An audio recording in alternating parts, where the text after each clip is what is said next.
नमस्कार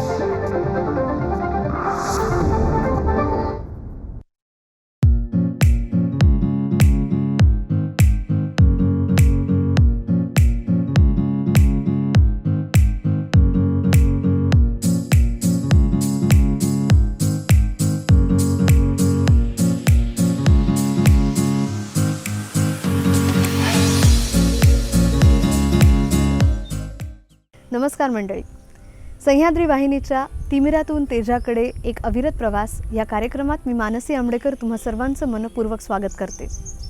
आपल्या सगळ्यांच्या आयुष्यामध्ये लोकप्रतिनिधीची भूमिका फार महत्त्वाची असते. रस्ते, पाणी, वीज या प्रश्नांच्या सोबतच सामाजिक आरोग्य किंवा अगदी आपल्याला रोजच्या आयुष्यात येणाऱ्या खूप साऱ्या अडचणींसाठी आपण पहिल्यांदा धाव घेतो ती आपल्या लोकनियुक्त प्रतिनिधींकडे. लोकनियुक्त प्रतिनिधी म्हटल्यानंतर त्यांना काही गोष्टींची माहिती असायलाच हवी अशी आपण अपेक्षा करतो, पण ती माहिती त्यांच्यापर्यंत पोहोचवण्याचं काम एक संस्था करते. असे अद्ययावत राष्ट्रीय चारित्र्याचे लोकप्रतिनिधी होते स्वर्गीय रामभाऊ म्हाळगी. 1,500 प्रश्न संसदेमध्ये उपस्थित करून त्यांनी त्यांच्या नावाचा एक वेगळाच दबदबा तयार केला होता. 15 वर्ष आमदार म्हणून आणि 5 वर्ष खासदार म्हणून त्यांची कारकीर्द वेगवेगळ्या कारणांमुळे आदर्श ठरली. आज 9 जुलै 1921 साली आजच्याच दिवशी त्यांचा जन्म झाला होता आणि आजपासून त्यांचं जन्मशताब्दी वर्ष सुरू होते. त्यांच्या संकल्पनेतून साकारलेल्या रामभाऊ म्हाळगी प्रबोधिनीमध्ये आज आपण जाऊया आणि त्यांच्या कार्याची आणि तिथे होत असलेल्या उपक्रमांची माहिती करून घेऊया. राष्ट्रीय चारित्र्याचे वेगवेगळी संसदीय कामकाजांच्या बद्दलची माहिती असणारे आणि सर्व बाबतींमध्ये अद्ययावत ज्ञान असणारे ज्ञान निपुण लोकनेते घडवण्याचं केंद्र स्वर्गीय रामभाऊ म्हाळगी यांच्या संकल्पनेतून साकार झालेलं आहे.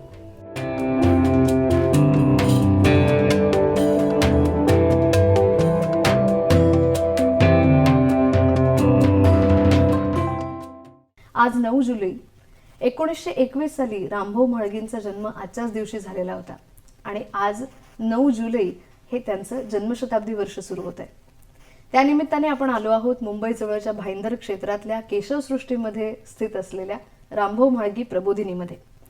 रामभाऊ म्हाळगी प्रबोधिनीचे महासंचालक रवींद्र साठे आज आपल्यासोबत आहेत. आपण त्यांच्याकडून माहिती करून घेऊया आणि या जन्मशताब्दी वर्षानिमित्त कोणकोणते कार्यक्रम होणार आहेत त्याचीही माहिती त्यांच्याकडून आपण घेऊया.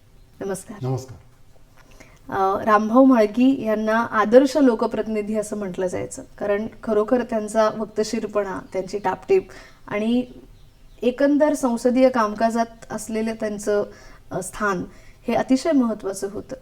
नेमकं कोणतं वेगळेपण तुम्हाला जाणवतं रामभाऊ म्हाळगींच्या व्यक्तिमत्वामधलं? एकतर रामभाऊ म्हाळगी हे 3 वेळा आमदार होते. म्हणजे त्यांचा कडूसला जन्म झाला पुणे जिल्ह्यात आणि पुण्यात त्यांनी काही काळ काम केलं आणि मावळमधून ते निवडून आले. 3 वेळा तिथे आमदार होते आणि मग ठाणे मतदारसंघ, एकेकाळी हे मीरा भाईंदर ठाण्यातच पडायचं, त्या ठाणे मतदारसंघातनं ते 2 वेळा लोकसभेचे खासदार म्हणून निवडून गेले. आणि आपल्याला जर आठवत असेल की जनता पार्टीचं राज्य होतं 77 साली आणि मग जनता पार्टीचं सरकार कोसळलं आणि पुन्हा इंदिराजी पंतप्रधान झाल्या देशाच्या. तर त्या 1980 सालच्या इंदिरा लाटेत सुद्धा म्हाळगींनी आपला लोकसभा मतदारसंघ शाबूत ठेवला. त्यामुळे हेच त्यांच्या कामाचं एक मोठं मला असं वाटतं की गमक आहे की मतदारांशी जिवंत संपर्क आणि लोक जी कामं घेऊन येतात ती कामं सगळी तडीच नेणं हा म्हाळगींचा स्वभाव होता. आणि म्हणून ते सर्व त्यांच्या लोकप्रतिनिधित्वाच्या काळात हे अत्यंत यशस्वी ठरले. त्याचे ही 2 कारणं आहेत, कारण ही त्यांची मुख्य कामाची शिदोरी होती. आणि दुसरा महत्त्वाचा मुद्दा की त्यांनी सगळे प्रश्न त्यांना जिव्हाळ्याचे होते. म्हणजे ते ठाणे मतदारसंघाचं जरी प्रतिनिधित्व करत होते तरी ठाणे मतदारसंघाबाहेरचा महाराष्ट्र आहे किंवा देश आहे, या देशातल्या अनेक समस्यांचा त्यांचा अभ्यास होता. आणखीन एक त्यांची विशेषता अशी होती की कोणताही प्रश्न गृहपाठ केल्याशिवाय ते जात नसत. प्रत्येक प्रश्नाचा बारीक सारीक तपशील, बारीक सारीक प्रश्न असतील, त्या सगळ्यांची इत्थंभूत माहिती, ही माहिती घेतल्याशिवाय ते सभागृहात जात नसत. ही त्यांची विशेषता होती. असं म्हणतात की अभ्यासूने प्रकटावे अन्यथा प्रकटोची नाही. मला वाटतं त्याचाच एक वस्तुपाठ म्हणजे रामभाऊ म्हाळगी यांची संसदीय भाषणं असतील किंवा त्यांनी विचारलेले प्रश्न असतील. खरं तर त्यांच्या नावावरती असा एक रेकॉर्ड आहे की त्यांनी जवळजवळ 1,500 प्रश्न उपस्थित केलेले होते. ह्या सगळ्या प्रश्नांना उपस्थित करतानाच मला वाटतं अभ्यास करणं अतिशय महत्त्वाचं होतं. पण ह्या आपण जसा अभ्यास करतो आहोत तसाच आपल्यासारखा इतरांनीही अभ्यास करावा असं त्यांना वाटत होतं आणि म्हणून कुठेतरी प्रशिक्षण या विषयावर त्यांनी भर द्यायचा प्रयत्न केला. काय सांगाल त्याच्यावर? एकतर ही जी संस्था त्यांच्या नावाने आज इथे काम करते, गेल्या 40 वर्षांपासून काम करते, तर म्हाळगींचं स्वप्न होतं. म्हणजे म्हाळगी 1980 साली पुन्हा खासदार म्हणून निवडून आले आणि त्यांनी आपल्या सहकाऱ्यांना सांगितलं होतं की आता मी राजकीय संन्यास घेईन, म्हणजे सक्रिय राजकारणातनं मी निवृत्ती घेईन आणि अशा एका संस्थेच्या निर्मितीस वाहून घेईन की जी संस्था राजकीय विचार, कुठच्याही विचारसरणीचा लोकप्रतिनिधी असून दे किंवा कार्यकर्ता असून दे, त्याला नेतृत्व प्रशिक्षणाची आवश्यकता आहे. कारण जो समाजापुढे जातो, नेतृत्व कसं करावं याचे धडे जी संस्था देईल, अशा संस्थेच्या निर्मितीस मी पुढचं सगळं माझं जीवन देईन. आणि म्हणून ते खासदार सुद्धा निवृत्त होणार होते. पण दुर्दैवाने त्यांना कर्करोग झाला आणि ते आपल्यातनं निघून गेले. आणि मग त्यांच्या स्मृतीप्रित्यर्थ ही म्हाळगी प्रबोधिनी 1982 साली स्थापन झाली आणि आज ताग्यात ती काम करते.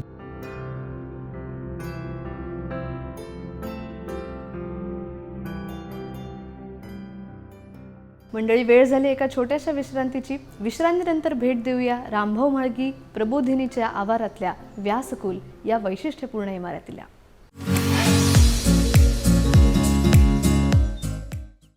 मंडळी, आपण उभे आहोत रामभाऊ म्हाळगी प्रबोधिनीमध्ये जे मार्गदर्शक येतात त्यांच्यासाठी खास असलेल्या निवासस्थानांच्या या संकुलामध्ये, ज्याचं नाव आहे व्यासकुल. व्यासकुल हे असं नाव का दिलं गेलं ह्या इमारतीला, याच्याबद्दल सांगा. इकडे एक तर प्रबोधिनीच्या जेवढ्या इमारती आहेत त्या प्रत्येक इमारतीलाच एक प्रशिक्षण ज्यातनं आपण प्रतीत होतं अशीच सगळी इथे नावं दिलेली आहेत. म्हणजे इथे जे प्रतिनिधी येतात प्रशिक्षणात, ते जे राहतात त्या निवासाला नाव दिलं एकलव्य. अच्छा. ह्या व्यासकक्षा आपण जिथे आहोत, व्यासमुनी होते, एका अर्थाने ते प्रशिक्षक होते, आद्य शिक्षक होते, त्यामुळे व्यासकुल असं त्याला आम्ही नाव दिलेलं आहे. आणि विशेषतः आमच्या कार्यक्रमात जे अनेक मार्गदर्शक मंडळी येतात, मोठमोठे अतिथी येतात, अशा सगळ्यांच्या निवासाची व्यवस्था आपण इथे केलेली आहे. विशेष सांगायचा झाला तर आपले अगदी प्रधानमंत्री जे अटल बिहारी वाजपेयी ज्या काळी प्रधानमंत्री होते, त्या प्रधानमंत्री पदाच्या काळात स्वतः अटलजी इथे 2 वेळा येऊन राहिलेत. म्हणजे भारतातलं हे एकमेव उदाहरण आहे की ह्या देशाचे प्रधानमंत्री, पंतप्रधान सरकारी निवासस्थान किंवा एखादं हॉटेल सोडून एखाद्या खाजगी संस्थेच्या आवारात राहत आहेत. त्यामुळे असं एका महान नेत्याच्या, ज्याला आपण म्हणू की स्पर्शानेही पावन झालेलं असं व्यासकुल आहे. अटलजी स्वतः राहिले, त्याच्यानंतर उपप्रधानमंत्री लालकृष्ण अडवाणी ते स्वतः इथे राहिले. भारताचे राष्ट्रपती आत्ताचे आहेत रामनाथ कोविंदजी, हे इथे येऊन गेलेले आहेत. नंतर त्या काळी सरन्यायाधीश जे बालकृष्णन होते ते इथे येऊन गेलेले आहेत. शिवसेना प्रमुख स्वर्गीय बाळासाहेब ठाकरे यांनी इथे निवास केलेला आहे. तेव्हा अशी सगळी राजकारणातली मोठमोठी मंडळी, समाज क्षेत्रातली मोठमोठी मंडळी इथे राहून गेलेली आहे. एकलव्य, एकात्म, तेजोनिधी, व्यासकुल, ज्ञाननैपुण्य केंद्राची ही सगळी अंग आहेत. पण या सगळ्या अंगांना पोषण करण्यासाठी महत्त्वाचं आहे ते म्हणजे पाणी. या उत्तनसारख्या भाईंदरजवळच्या भागामध्ये पिण्याच्या पाण्याचा एक खूपच मोठा प्रश्न होता. पण एवढ्या सगळ्या विद्यार्थ्यांना आणि त्यांच्या मार्गदर्शकांना इथे सामावून घ्यायचं म्हणजे हा पाण्याचा प्रश्न सोडवणं सर्वात महत्त्वाचं होतं. हा प्रश्न सोडवण्यासाठी काय केलं गेलं ते आपण जाणून घेऊया उमेश मोरे यांच्याकडून. सर, या पाण्याच्या प्रश्नासाठी आपण काय काय केलं? जसं तुम्ही उल्लेख केला की सुरुवातीच्या काळामध्ये म्हणजे संकुल सुरू झालं आहे 2000 साली आणि त्यानंतरच्या सुमारे 5-7 वर्षाच्या काळामध्ये खूप पाण्याच्या अडचणी निर्माण झाल्या आणि हा उत्तन तसा कोस्टल एरिया असल्यामुळे पाण्याच्या तशा अडचणी आहेतच. तर ह्या समस्यापासून आपल्याला सुटका कशी होऊ शकेल यासाठी आम्ही हा उपक्रम राबवला. तो विलासराव साळुंके चेअरच्या माध्यमातून आणि 2009 साली आम्ही हा उपक्रम राबवला आणि आता साधारणपणे आम्ही 80 लाख लिटर पाणी एक पावसाचं स्टोरेज करतो आहोत आणि ह्या स्टोरेजला आम्ही रिसायकल करून मग पूर्ण वर्षभरचा वापर करतो. आणि यातनं आमची एक मोठी समस्या सुटली आहे. एक काळी आम्हाला खूप सारे टँकर्सनी पाणी पुरवठा व्हायचा, आता आम्ही ठामपणे सांगू शकतो की आम्ही टँकर फ्री आहोत.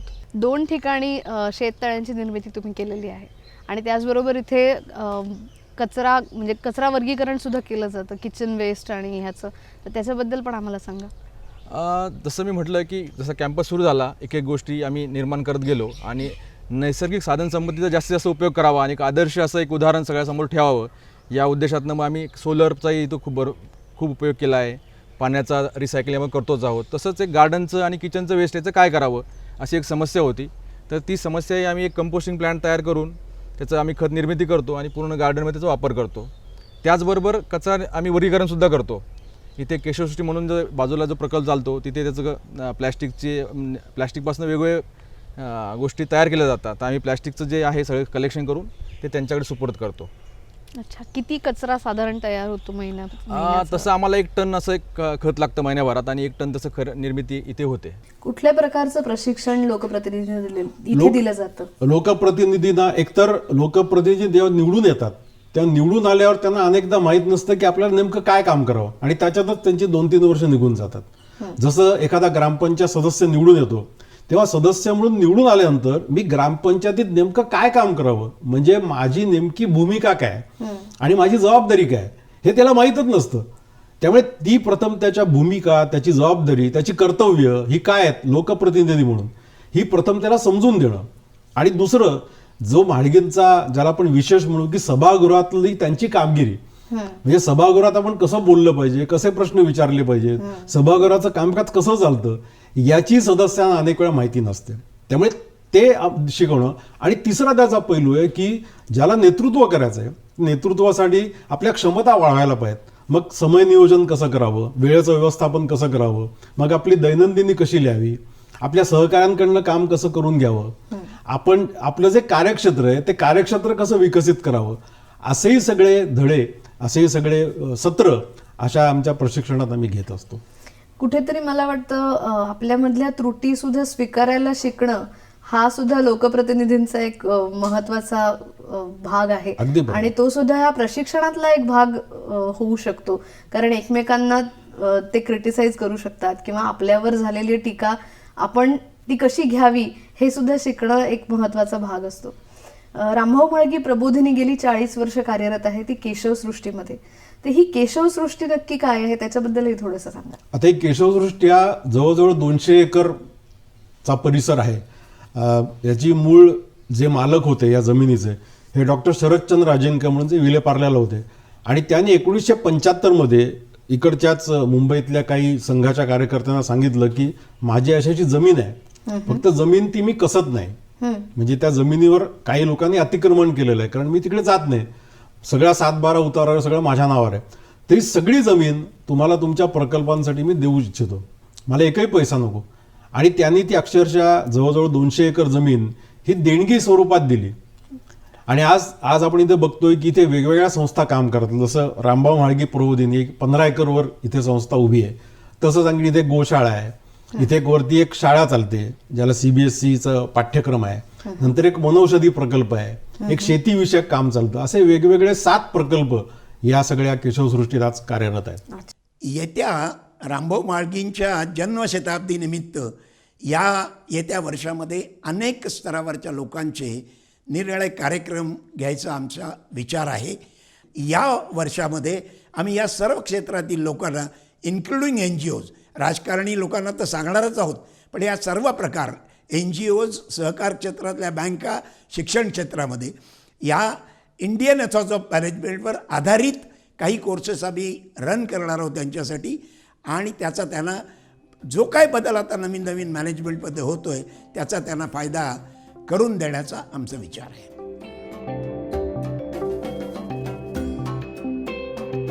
संसदीय कामकाज, प्रशासन पद्धती, नागरी प्रश्न, सामाजिक समस्यांचा अभ्यास हे सगळं विद्यार्थी इथे येऊन शिकतात.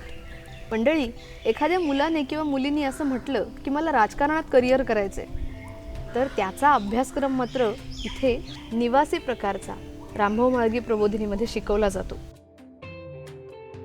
आणि विद्यार्थ्यांच्यासाठी एकात्मता वाढवणारं हे एकात्म भवन सुद्धा मानलेलं आहे. आम्हाला या एकात्म भवनाबद्दल थोडंसं सांगा. सामाजिक संस्थांचे कार्यक्रम जास्तीत जास्त व्हावेत या उद्देशाने याची निर्मिती आम्ही केली आहे आणि याचं काम जे आहे ते 2014 साली पूर्ण झालं. आणि आत्ता या सभागृह इथे या इमारतीमध्ये एक सभागृह आणि 50 खोल्या असं 150 लोकांच्या किंवा 150 सहभागींची व्यवस्था होऊ शकेल असं हे भवन आहे.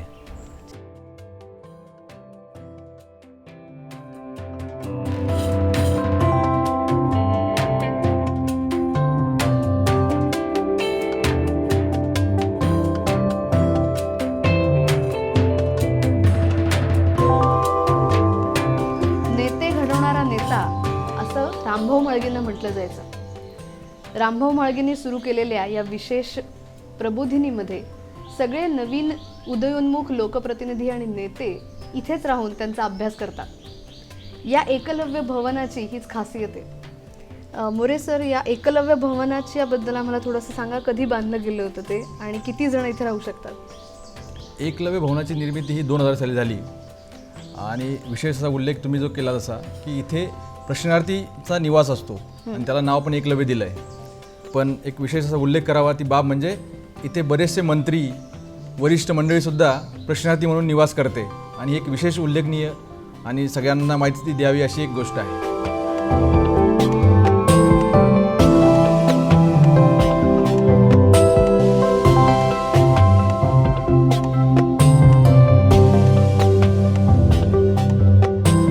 रामभाऊ म्हाळगी प्रबोधिनी ही जशी रामभाऊ म्हाळगींच्या संकल्पनेत होती तशीच ती मूळ कल्पना होती स्वर्गीय दीनदयाळ उपाध्याय यांची.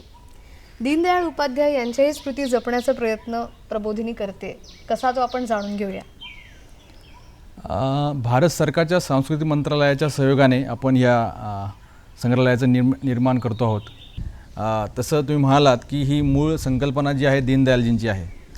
तर जे काही प्रश्नार्थी इथे येतात त्यांना दीनदयालजींची सर्व माहिती कळावी, त्यांचे विचार त्यांच्यासमोर जावेत, त्यासाठी हा उपक्रम आपण राबवतो आहे. याच्यामध्ये दीनदयालजींचे फोटोग्राफ असतील, व्हिडिओज असतील, काही भाषणं असतील, त्यांनी वापरलेल्या काही वस्तू असतील, याचं आपण प्रदर्शन इथे ठेवणार आहोत आणि ते सगळ्या लोकांना जे भेट देईल त्यांना सगळ्यांना कळावे हा याचा दृष्टिकोन आहे.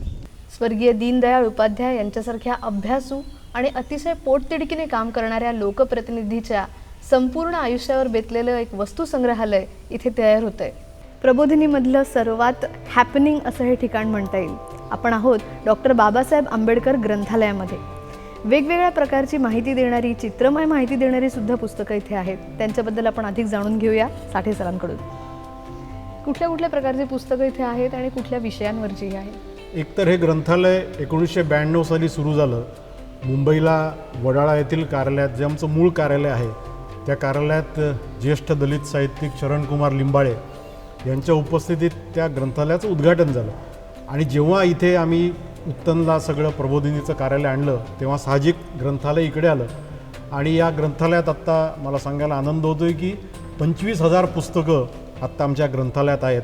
सगळं राजकारण आहे, समाजकारण आहे, अर्थशास्त्र आहे, व्यवस्थापनशास्त्र आहे. सगळ्या ज्याला ग्रंथालयशास्त्राचे जे नियम आहेत या सगळ्या नियमानुसार सगळी पुस्तकं आहेत. एकतर महाराष्ट्र सरकारचा आम्हाला या ग्रंथालयाला दर्जा मिळालेला आहे. महाराष्ट्र सरकारकडून या ग्रंथालयाला अनुदान मिळत असतं आणि मुख्यत्वे ज्याला संशोधन करायचं आहे त्याला हे ग्रंथालय आम्ही मदत करत असतो. म्हणजे एखाद्याला इथे येऊन अभ्यास करायचा आहे, 6 दिवस राहायचं आहे, 7 दिवस राहायचं आहे, एखाद्या विषयावर पुस्तकं हवी आहेत तर ती आम्ही त्याला उपलब्ध करून देतो. त्यामुळे जो संशोधन करणारा कार्यकर्ता आहे त्या कार्यकर्त्याची संशोधन वृत्ती वाढावी, त्याला प्रोत्साहन मिळावं, अशासाठी आम्ही कार्यकर्त्यांना प्रोत्साहन देण्यासाठी सुद्धा या ग्रंथालयाचा उपयोग करतो आणि त्याला सर्व प्रकारची मदत करत असतो. इथे एक निवासी पाठ्यवृत्ती आम्ही देतो की ज्याला अभ्यास करायचा आहे त्याची आम्ही सगळी राहायची व्यवस्था करतो, त्याला पुस्तकं उपलब्ध करून देतो, सगळी इंटरनेटची सेवा आहे, अशा सगळ्या सेवा त्याला पुरवतो आणि त्याला संशोधनाला पोषक असं वातावरण या ग्रंथालयाच्या वतीने आम्ही करतो. ज्ञान नैपुण्य केंद्रातलं ज्ञान मिळवण्यासाठीचं नैपुण्य आपल्याला या लायब्ररीमध्ये मिळू शकतं आणि आता ई-लर्निंगची सुविधासुद्धा इथे उपलब्ध आहे.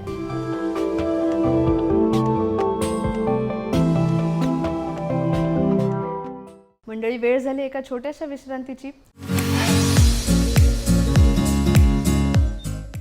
आणि विश्रांतीनंतर म्हाळगी प्रबोधिनीच्या इतरही काही अंगांना आपण भेट देऊया. जन्मशताब्दी वर्ष आजपासून सुरू होतंय रामभाऊ म्हाळगींचं आणि त्या निमित्त काही विशेष उपक्रम प्रबोधिनीच्या तर्फे होणार आहेत का, त्याच्याबद्दल आम्हाला आत्ता एक तर 9 जुलै आज आहे. त्या 9 जुलैलाच आज पुण्यात त्यांचं कार्यक्षेत्र पुणे होतं पुणे होतं, ठाणे होतं, कल्याण डोंबिवली हा सगळा भाग आहे.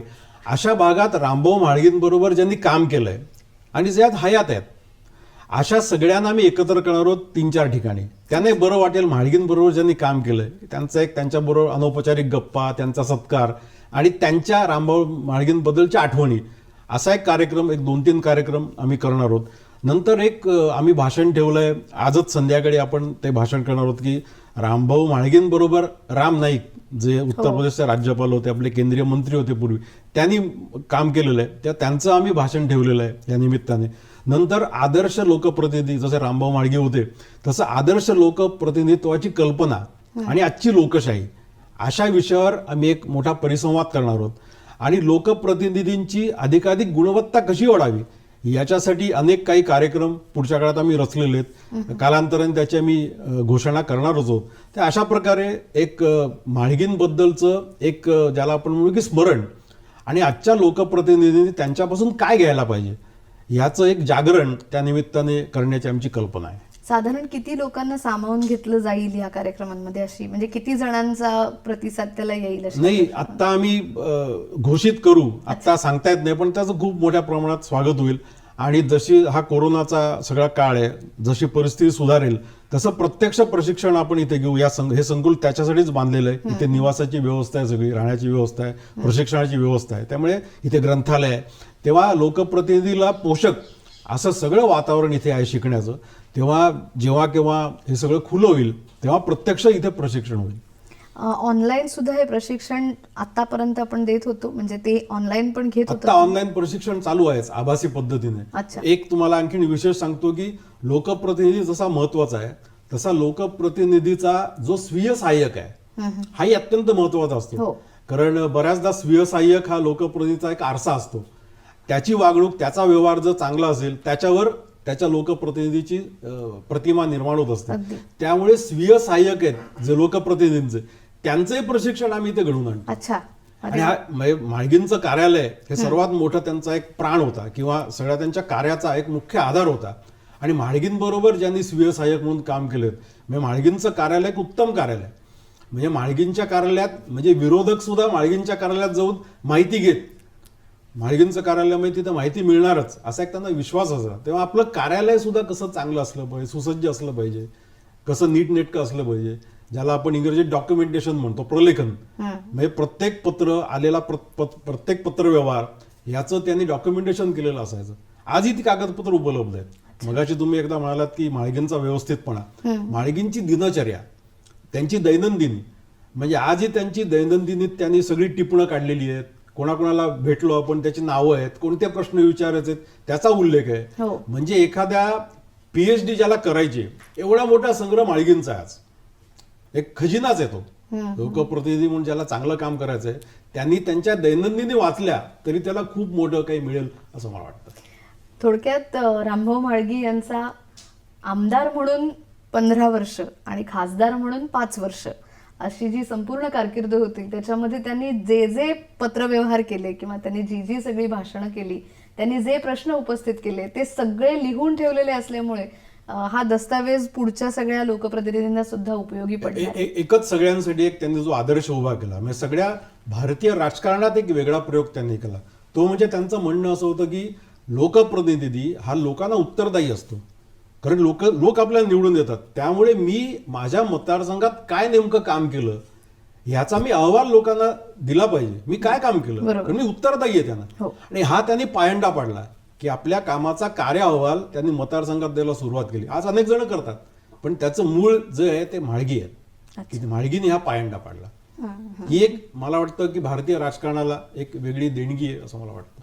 खरंय, भारतीय राजकारण खूप वेगवेगळ्या प्रकारच्या स्थित्यंतरांमधून जातच आहे, पण वैयक्तिक पातळीवर एक लोकप्रतिनिधी म्हणून आपण काय करू शकतो आणि स्वतःला चांगल्या प्रकारे अजून कसं घडवू शकतो यासाठी रामभाऊ म्हाळगींनी त्यांनी केलेल्या प्रत्येक गोष्टीचं दस्तावेजीकरण केलं.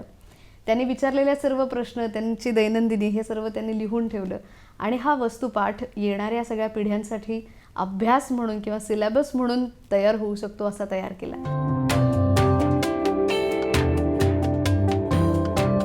रामभाऊ म्हाळगी प्रबोधिनीबद्दल पाहूया इतर मान्यवर काय म्हणतात. रामभाऊ म्हाळगी प्रबोधिनीचं प्रथम कर्तव्य निवडून आलेल्या लोकांना प्रशिक्षित करून त्यांना एम्पॉवर करायचं. पण मी इथे आल्यानंतर मॅनेजमेंटची बॅकग्राऊंड असल्यामुळे ह्या राजकीय प्रतिनिधींबरोबरच आम्ही शिक्षण क्षेत्र, सहकार क्षेत्र आणि इतर व्हॉलंटरी ऑर्गनायझेशन्स आणि NGOज यांच्या कार्यकर्त्यांचं प्रशिक्षणसुद्धा सुरू केलं आणि त्यांनासुद्धा एम्पॉवर करून त्या संस्था प्रोफेशनली रन केल्या जातील असं आम्ही बघण्यास सुरुवात केली. कोऑपरेटिव्ह बँकांमध्ये ट्रस्टीजपासून, डायरेक्टरपासून तर क्लर्कपर्यंत सगळ्या स्तरावरच्या लोकांचं ट्रेनिंग आम्ही घेतो. त्याचप्रमाणे ट्रस्टीजमध्ये रिझर्व्ह बँकेच्या गाईडलाईन्स आणि कोऑपरेटिव्हच्या गाईडलाईन्सप्रमाणे स्त्रियांसाठी काही सीट्स रिझर्व्ह असतात आणि डायरेक्टर युनियनच्या लोकांसाठी सुद्धा काही रिझर्व्ह असतात. सो त्यांचेसुद्धा आम्ही निरनिराळे कोर्सेस करून त्यांचा या बँकिंगमध्ये काय रोल आहे हे त्यांना आम्ही सांगण्याचा प्रयत्न करतो. लोकशाही एक स्वीकार्य ठरलेली आहे आणि त्याच्याशिवाय दुसरा उपाय नाही हेही लोकांना कळलेलं आहे. पण लोकशाहीमुळे माझ्या रोजच्या जगण्यामध्ये काही फरक पडतो. प्रश्न असा आहे की लोकशाहीची स्वीकार्यता वाढते आहे, लोकशाहीची परिणामकारकता आपल्याला वाढवायला हवी. निवडून जो येतो माणूस त्याची लोकप्रियता सिद्ध झालेली असते, तो सर्वाधिक लोकप्रिय असतो उपलब्ध सगळ्या पर्यायांमध्ये. की जे निवडून येतात त्यांना शासन करण्यासाठी सिद्ध करणं, क्षमतावान बनवणं हे प्रबोधिनीचं काम. सामाजिक क्षेत्रात कार्य करण्यासाठी कार्यकर्त्यांचे प्रशिक्षित असणे हे अतिशय आवश्यक आहे. कारण हाच कार्यकर्ता उद्याच्या सशक्त राष्ट्राचा आधारस्तंभ असतो, त्याचे नेतृत्व करणारा असतो. आपण पाहतो की समाजातील विविध क्षेत्रात काम करताना त्या क्षेत्रातील शिक्षणाचा, अनुभवाचा निश्चित फायदा होत असतो आणि म्हणूनच त्या क्षेत्रात ती व्यक्ती अधिकाराने काम करू शकते. सामाजिक क्षेत्रात काम करताना प्रशिक्षण हा यशस्वीतेसाठी फार मोठा आधार असतो. समाजातील अशाच अनेक कार्यकर्त्यांना धोरणात्मक, कार्यात्मक आणि रचनात्मक प्रशिक्षण देण्याचे काम रामभाऊ म्हाळगी प्रबोधिनीच्या वतीनं सुमारे 40 वर्षापासून होते. या कार्याला आजवर अनेकांचे हातभार लागले आणि भविष्यातही लागत राहतील. सर्वांच्या सहकार्याने, सक्रिय सहभागाने आजवर अनेक कार्यकर्ते घडले आहेत.